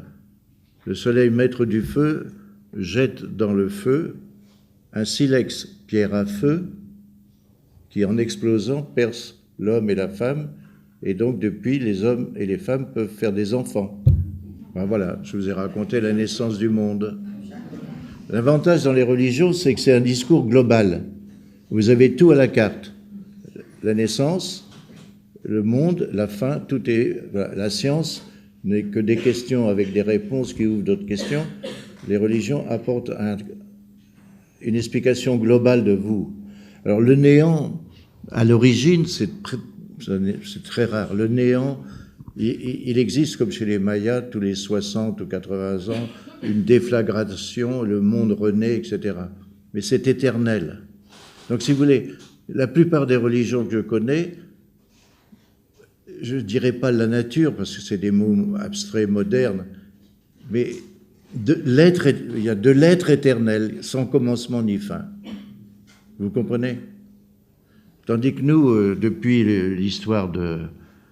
Nous, on est influencés par une tradition où il y avait rien et tout a commencé à partir de rien. Donc, vous comprenez? Donc votre question sur le néant, j'aurais même pas pu la poser à un Barouilla. Dis-moi, qu'est-ce que c'est que le néant? Dis-moi un peu. Ça n'a pas de sens. Ça n'avait pas de sens pour lui. Pour un philosophe, il arrive encore, l'être et le néant. Vous vous rappelez ce bouquin ça fait 700 pages sur le néant et l'être. Ce sont des philosophèmes, comme on dit. Alors vous avez les philosophèmes, vous avez les mythèmes, vous avez, etc. Une procession de M, c'est-à-dire d'abstraction. Est-ce que c'est clair? Donc, ce qu'il y a de bien, c'est que l'anthropologie vous libère un peu d'angoisse philosophique. Je me pose une question que j'ai pas tout compris, à savoir que vous faites démarrer la philosophie, on parle de la mort, avec les Grecs. Hein, je ne fais rien démarrer. C'est dans mon d'après ce que j'ai compris. C'est de mon échantillon. En sachant que quand même, on est pour ce qui concerne l'Europe, il y a la tradition celtique, les druides. Tout à fait. Les druides qui croyaient à la métempsychose. Bien sûr. C'est d'une philosophie quand même, c'est nos ancêtres, hein, d'ailleurs. Une partie de nos ancêtres sont des sectes, oui. Je me demandais pourquoi vous occultez, dans votre livre, vous démarrez donc avec les Grecs, pourquoi vous occultez donc cette partie importante de la philosophie européenne? Je dis, c'est un échantillon de collègues et moi. Oui, mais là c'est important. Les Celtes, c'est très important.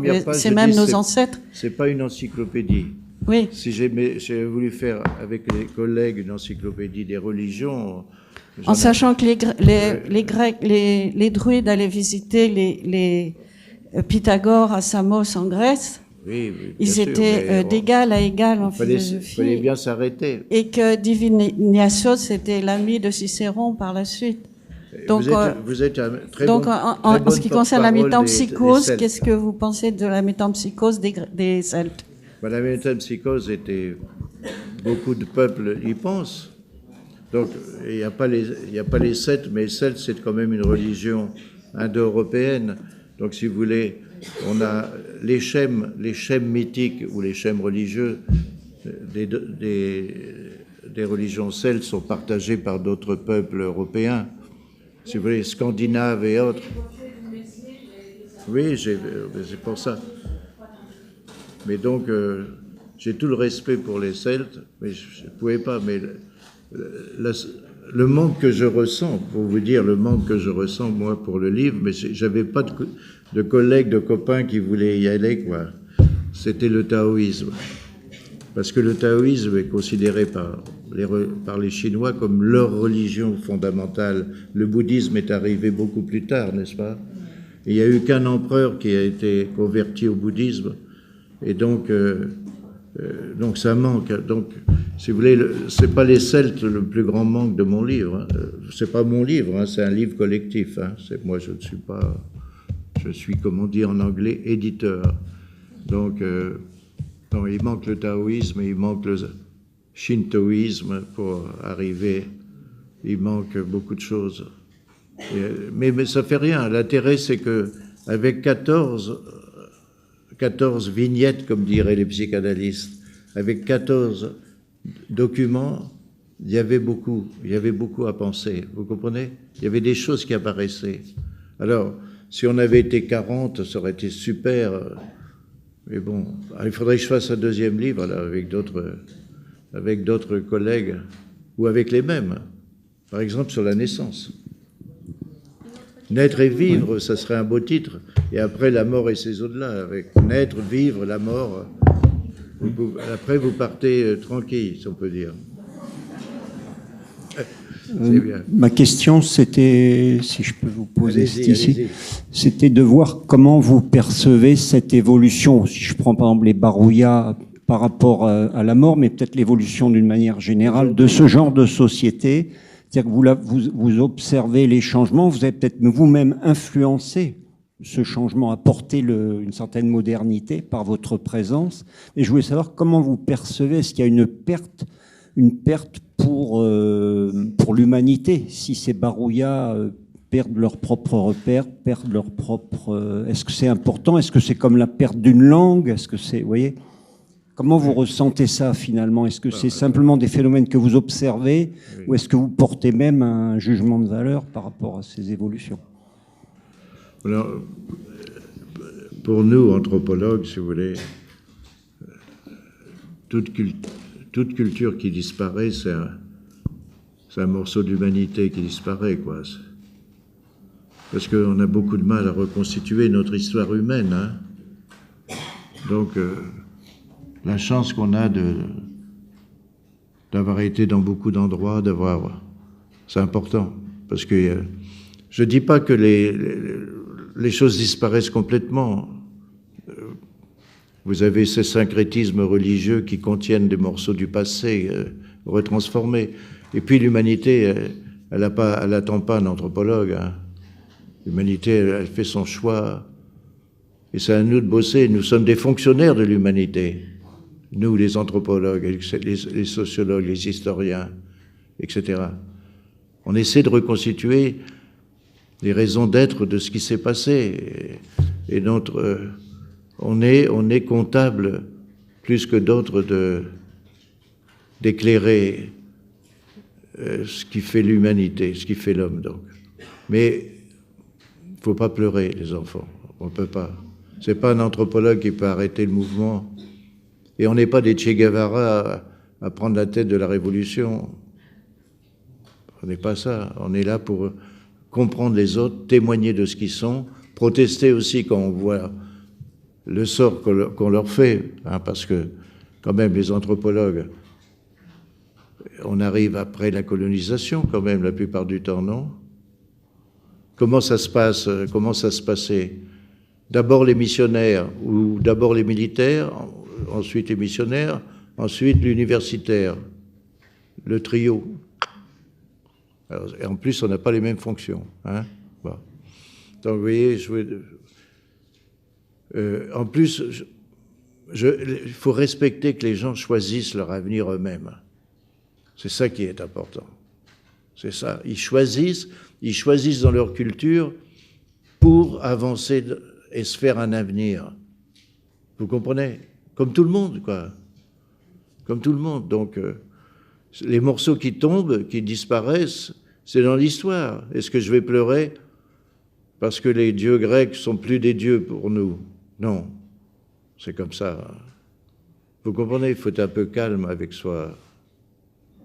C'est comme ça. On ne va pas se flageller, mais il faut comprendre et il faut témoigner. Comprendre et témoigner.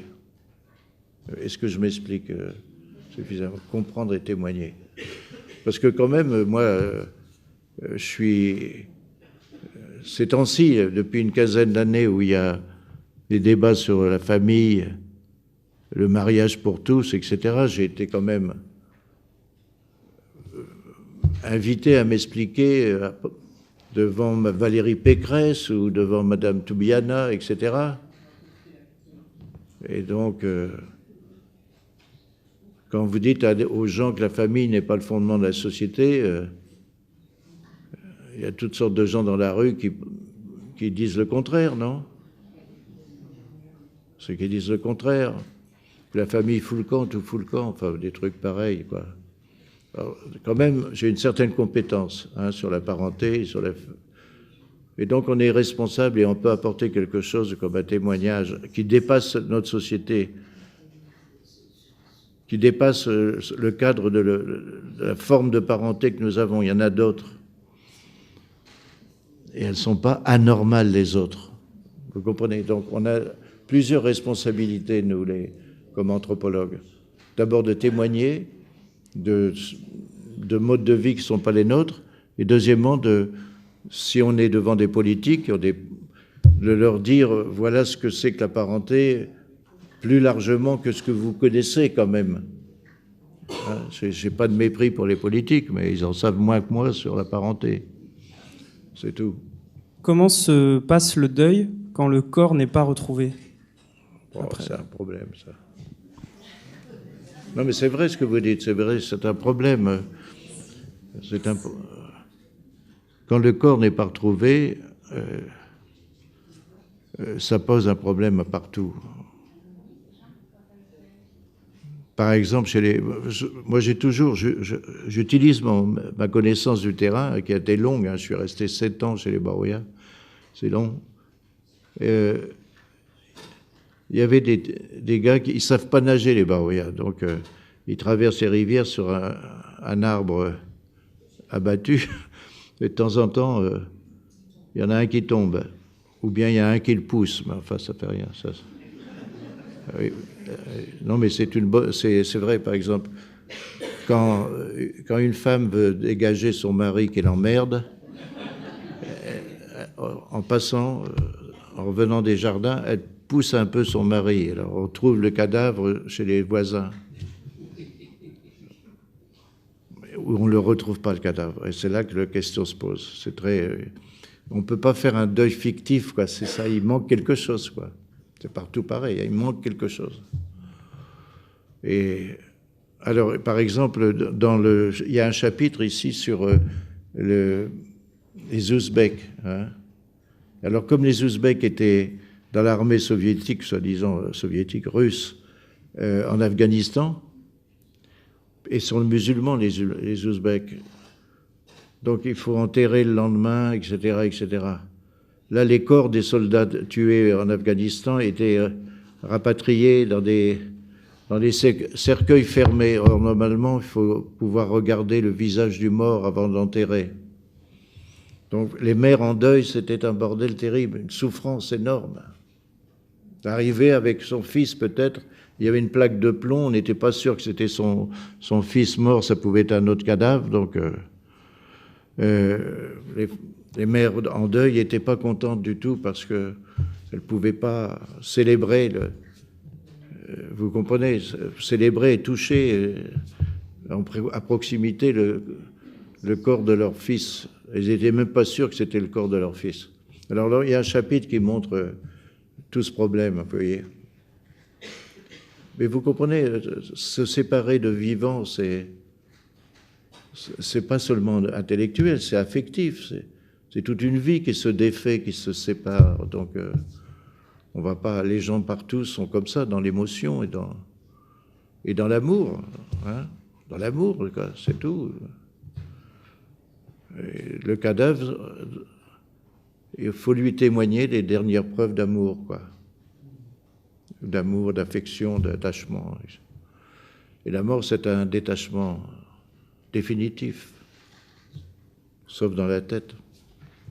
La mort est une dissociation. La mort est une dissociation. Disjonction. Une disjonction à la fois du corps social, de la société, absolument. Et en même temps c'est une aventure individuelle puisqu'on quitte son corps. Bien sûr. Vous avez employé les mots âme, le mot esprit, oui. On arrive encore à conceptualiser. Mais dans beaucoup de sociétés, vous avez parlé de 32 âmes, mais oui, pour les bouddhistes. Pour les bouddhistes, mais est-ce que c'est 32 fois la même âme? Oui, c'est ça, c'est 32 marques sur son corps. Il y a des sociétés qui manient des concepts mentaux, je pense notamment à l'Égypte pharaonique, où les égyptologues, il y a même des doubles de la personne, ne savent même pas à quoi ça peut correspondre, parce que pour eux, ça n'existe pas dans leur propre concept.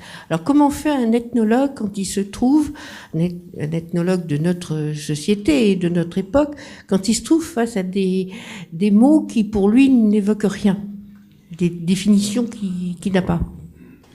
Oui, de toute façon, les mots ne veulent rien dire quand on arrive. Hein. On ne connaît rien, il faut apprendre, il faut vivre longtemps, il faut recouper dans les contextes. Et en plus, les anthropologues, on est des bébés, c'est les gens qui vous en prennent. Regardez, l'anthropologie, ça ne peut pas être la visite d'un journaliste de Libération pendant 15 jours. Hein, pour couvrir l'événement. Bon, passons là-dessus. Je n'ai rien contre les journalistes, mais qu'est-ce que c'est qu'un fait quand vous êtes chez les autres? Donc, même les anthropologues, ils se gargarisent avec la notion d'observation participante. Hein. Participer à quoi? Jusqu'où? Comment? Toutes ces questions, il ne faut pas se faire d'illusions, il faut y répondre soi-même. Donc, si vous voulez, ce que j'ai appris pour répondre à votre question sur des mots qu'on ne comprend pas du tout, au départ, on ne comprend rien, quoi. C'est ça.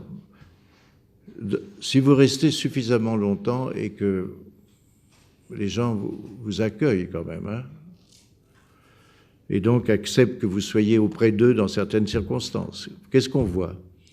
Il y a des faits récurrents tous les jours. Les gens se lèvent, ils vont pisser un coup, enfin, je sais pas quoi. Il faut vraiment être idiot pour pas comprendre. Ensuite, vous avez des faits récurrents, mais imprévisibles. Mais on peut s'y attendre. La maladie, les gens sont malades. La mort, est-ce qu'on vous invite? Est-ce qu'on vous permet d'être près du cadavre avec les gens? Qu'est-ce qu'ils vont dire? Est-ce qu'ils vont vous l'expliquer? Ça, c'est le deuxième type de fait. Récurrent, mais pas prévisible. Mais troisième type de fait, c'est les grandes initiations. Est-ce qu'on va vous laisser là? Et là, c'est toute la société qui se reproduit comme chez nous, au 14 juillet, défilé, etc. C'est un truc national, etc. C'est un peu pareil, quoi. Sauf c'est peut-être plus intéressant les initiations Barouilla que le défilé sur les Champs-Élysées, mais ça ne fait rien. Donc là, si vous voulez, vous avez trois types d'événements et trois façons d'observer, et vous allez commencer à comprendre à travers ça, mais il faut du temps, hein. et qu'on vous laisse participer et qu'on vous explique. Mais après, il faut savoir comprendre ce qu'on ne vous a pas dit. Et ensuite, il y a une deuxième grande vague de formes d'observation, c'est celle que vous provoquez vous-même. Au début, vous êtes passif au sens que les événements vous arrivent.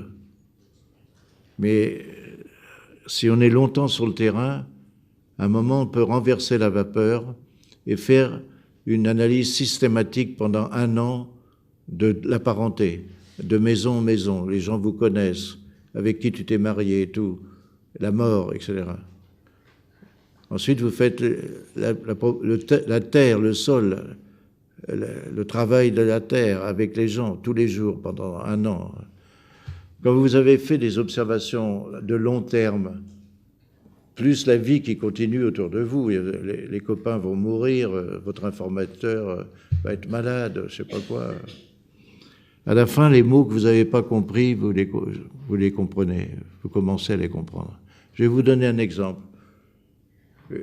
Une fois, je demande à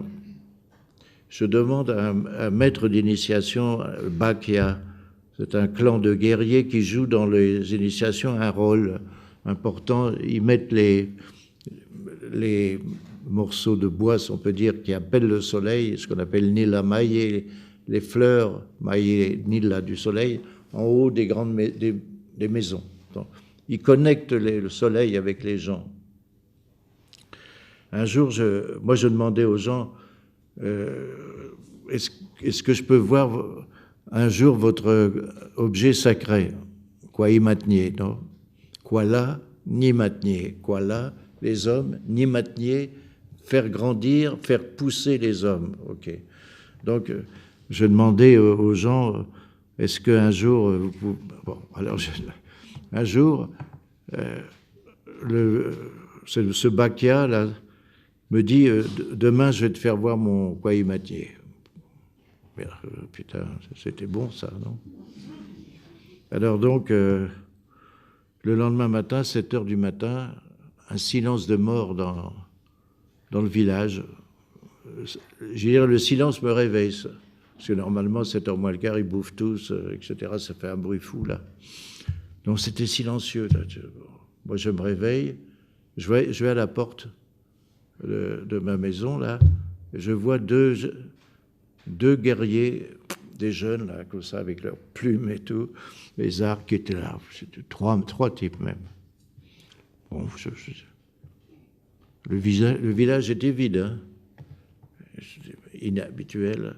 Et d'un seul coup arrive en courant le porteur de Kwai-Matier avec son fils. Ah, tiens, son fils, 17 ans à peu près,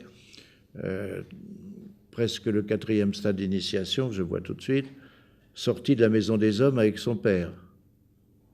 Donc c'était inhabituel. Donc, en fait, j'ai compris, le père allait ouvrir l'objet sacré, il l'aurait fait pour son fils, il allait le faire pour moi, il a fait coup double, hein. Bon, il a fait coup double. Bon, le type, il arrive, il rentre dans la maison. Il y avait une grande table et il se met là-bas au bout, son fils là-bas, les 2 jeunes guerriers là, et moi ici. Et il commence à ouvrir le paquet. Donc, un yipmoulier autour, c'est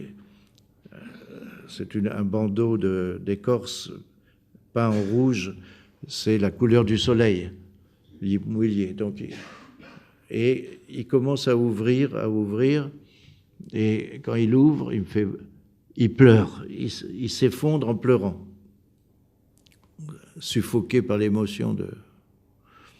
Bon, moi, on peut rien faire, quoi. Dans ces cas-là, on va pas aller poser des questions, bon, ça va... Enfin, j'en pose une quand même, je dis, mais qu'est-ce que c'est ce... Il me répond pas. Enfin, il me dit, c'est une femme, c'est la femme. Donc, je découvre par hasard qu'il y a deux types d'objets sacrés, et que la femme, l'objet sacré femme, féminin, est le plus fort. Bon. Mais bon, après, je vois à l'intérieur une herminette de pierre noire. Bon, un archéologue dirait, tiens, c'est un outil pour abattre des trucs. je vois une noix que je connaissais qu'on met dans la bouche pour dépolluer la bouche lorsqu'on parle de sexe. Donc si on parle des femmes et qu'on dit des conneries sur les femmes, il faut se laver la bouche avec une noix magique, là. Et je vois un os. Voilà. Donc cet os, soit c'était un os de l'aile d'un vampire, comment on appelle ça, je sais pas comment, d'une grosse chauve-souris, quoi. Soit c'était un os humain pour percer le nez des initiés. Donc probablement c'était un os humain, peut-être d'un ancêtre. Donc moi, j'ose pas poser de questions au type, j'ose pas poser de questions. Et quelques mois plus tard, je suis avec des chamans et c'était assez compliqué. Et on éteint les feux après avoir chanté tout ça. Et d'un seul coup, il y a un type qui se penche en parlant de Vénus. Alors Vénus, c'est l'étoile du matin. Et il y a tout un mythe que c'est une femme barouilla transformée, offerte au dieu du tonnerre, etc. Et je découvre, en fait, finalement, sans qu'on ait jamais dit, mais jamais dit, que la pierre noire, c'était Vénus, une femme barouilla offerte au dieu du tonnerre, qui était venu un jour sous forme d'un cochon gigantesque. Alors je vous raconte le mythe, comme ça vous le saurez. Donc un cochon gigantesque qui fait peur à tout le monde. Alors les hommes viennent, et tous les hommes viennent, le tuent, et on le découpe, on le distribue dans toutes les maisons, et le lendemain matin, tous les morceaux ont disparu, et à la place, on retrouve, là où il y avait l'énorme cochon, un énorme serpent. Hein? Ce serpent est là. Alors les hommes ont peur, les femmes ont peur, et on vient, et on lui offre des patates douces. Le serpent, et j'en ai rien à foutre de vos patates, et les autres. Bon, après, on lui offre des plumes d'oiseaux de paradis. Et il bouge pas, le gars, pas de problème. À la fin, on lui apporte 2 femmes. Alors là, hop, il est vachement intéressé. Et l'une des femmes est très brillante. Et donc le serpent, ça c'était le serpent, vous allez voir, le serpent lui dit je vous emmène chez moi, là au ciel. Et la femme lui dit tu passes le premier, c'est chez toi. Alors l'autre, qui est moins maligne, elle y va avec le mec, là, et elle monte, là, hop. L'autre prend des pierres à feu chaudes, vous savez, pour faire le moumou, pour la cuisine avec des pierres brûlantes et tout ça. Elle en prend une, c'est ce que font les barouillas. Elles prennent des pierres comme ça brûlantes et les mettent dans leur sac, et elles posent et elles portent. Donc, avant de monter, elle monte au ciel et le serpent lui dit « Maintenant, rentre ». Elle dit « Non, c'est chez toi, rentre le premier », etc. Le serpent rentre dans cette énorme maison, il arrive, et quand sa tête arrive à la porte, sa gueule, si on peut dire, elle lui claque la pierre brûlante et il gueule et il pisse. Alors, regardez, c'est magnifique. Il gueule, c'est le tonnerre, il pisse, c'est la pluie. Voilà, c'est comme ça. Bon. Et c'est là, et alors les 2 femmes se transforment en l'étoile du matin, l'étoile du ciel, qui accompagne le soleil, non? Voilà, donc oui. Et à ce moment-là, je découvre que la pierre noire, c'était Vénus, c'est-à-dire une femme barouilla transformée en étoile du ciel qui, en même temps, présente dans... Alors, allez voir un archéologue qui trouve une pierre noire, qui l'agite comme ça pour essayer de comprendre ce qu'elle dit. Il ne peut rien faire, le type, il ne peut rien faire. Il va dire c'est une pierre noire qui sert d'herminette, et les herminettes servent à abattre des arbres. Comment voulez-vous? Vous comprenez ce que je veux dire? Alors, pour répondre à votre question, là, je vous ai répondu comment j'ai pu trouver, sans qu'on me le dise, un truc compliqué qui était que cette pierre, c'était Vénus, qui était une femme barouilla proposée au dieu de la pluie et du tonnerre. Et évidemment, je vais plus loin, celui qui protège les femmes de leurs règles, puisque c'est l'humide, c'est la pluie, c'est etc., etc., etc. Le soleil, c'est sec, etc. etc. Voilà. Alors, vous voyez que on arrive à comprendre les autres. On comprend quand même, mais il faut du temps. Hein, ça rame dur. Merci infiniment.